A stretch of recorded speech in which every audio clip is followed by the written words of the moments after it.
इफ्तारी जब करें तो संभल के करें।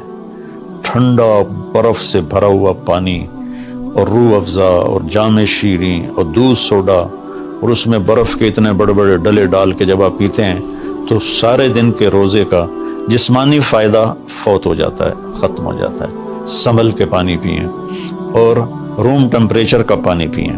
उस वक्त मैदा गर्म होता है, उसमें ठंडी बला डालना। और फिर आप उस पर दूसरा जुल्म ये करते हैं कि इतना ठंडा पीने के साथ गरम गरम समोसे खाते हैं, गरम गरम पकौड़े खाते हैं और कई माशाल्लाह साथ वो पीस को भी मिलाते हैं, कोई चांपे मिलाते हैं, कोई पीस मिलाते हैं। ये इफ्तारी होती है और फिर खाना इसके बाद होता है।